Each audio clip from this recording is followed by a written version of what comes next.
రూపాయలకు మార్కెట్లో మంచి చాక్లెట్ కూడా రాదు. అలాంటిది రూపాయలకి వంటి మీద వేసుకునే బ్రాండెడ్ టీషర్ట్ వస్తుందా? ఖచ్చితంగా రాదనే సమాధానం వస్తుంది. కానీ ప్రస్తుతం సోషల్ మీడియాలో వ్యాపార అభివృద్ధి కోసం కస్టమర్లను వెర్రివాళ్ళు చేస్తున్నారు కొందరు.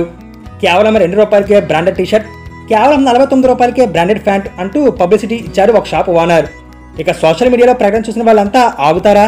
తెల్లారేసరికల్లా షాపు ముందు వాలిపోయారు. వేలాది మంది తరలివచ్చారు. ఎందుకు అసలు షాపు ఓనర్ రూపాయలకే టీషర్ట్, 49 రూపాయలకే ప్యాంట్ ఇచ్చారా? దుస్తులపై ఆఫర్లు ప్రకటిస్తే అవసరం లేకపోయినా ఆఫర్ ప్రకటించారని కొనే జనానికి మన దేశంలో కొదవే లేదు. కొత్తగా బట్టల షాప్ ఓపెన్ చేస్తే ప్రారంభ ఆఫర్లు ప్రకటించి కస్టమర్లను ఆకట్టుకునే ప్రయత్నం చేస్తూ ఉంటారు. 10 రూపాయలకే చీర అని, 50 రూపాయలకే షర్ట్ అని, 100 రూపాయలకే బ్రాండెడ్ జీన్స్ ప్యాంట్ అని కొత్తగా క్లాత్ షోరూమ్ పెట్టే ఓనర్లు విపరీతాలకు పోతూ ఉంటారు. ఒకరిద్దరికి ఇచ్చి మిగిలిన వాళ్ళకు స్టాక్ ఉన్నంత వరకు మాత్రమే అని చెప్పి చేతులు దులిపేసుకుంటూ ఉంటారు. ఏపీలోని నెల్లూరులో ఈ తరహా ఘటన జరిగింది. రూపాయలకే టీషర్ట్, రూపాయికే బట్టలని ఫుల్ పబ్లిసిటీ చేశారు. సోషల్ మీడియాలో బేభత్సంగా ప్రచారం చేశారు.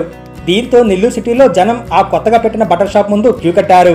తీరా అక్కడికి వెళ్లి చూస్తే ఆ షాప్ ఓనర్లు షట్టర్ దించేశారు. షాప్ ఓపెనే చేయలేదు. అసలు బట్టలు ఒక్కరికే అయినా ఇచ్చారా అని కస్టమర్లు మండిపడ్డారు. గొడవ పెద్దది కావడంతో పోలీసులు రంగప్రవేశం చేసి పరిస్థితిని అదుపులోకి తీసుకొచ్చారు. యాజమాన్యం అసత్య ప్రచారాలతో కస్టమర్లను ఆకట్టుకునే ప్రయత్నం చేసినట్లు పోలీసుల విచారణలో తేలింది. నెల్లూరు నగరంలో నిప్పో సెంటర్ దగ్గర పుట్టవీధి మెయిన్ రోడ్లో ఆర్జేఆర్ హెర్బల్ క్లినిక్ బిల్డింగ్ పైన ఆరోన్ గార్మెంట్ పేరుతో కొత్తగా ఓ బట్టల కొట్టు పెట్టారు.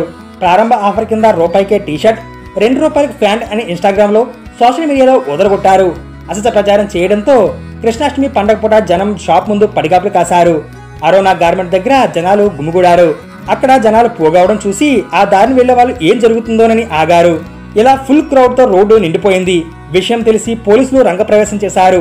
అంతమంది జనం వచ్చేసరికి నష్టపోతారనే భయంతో ఇవ్వలేదో మరేదైనా కారణం ఉందా కానీ అలాంటి ఆఫర్ ఏమీ లేదని తేలిపోయింది. Cloth shop owner fake campaigning కారణంగా గంటల కొద్దీ పడిగాపులు కాయాల్సి వచ్చిందని కొందరు తిట్టుకుంటూ అక్కడ నుండి వెళ్లిపోయారు. మరికొందరు మాత్రం బట్టల దుకాణం తెరుచుకుంటుందేమోనని ఆశగా అక్కడే ఎదురు చూస్తూ ఉండిపోయారు.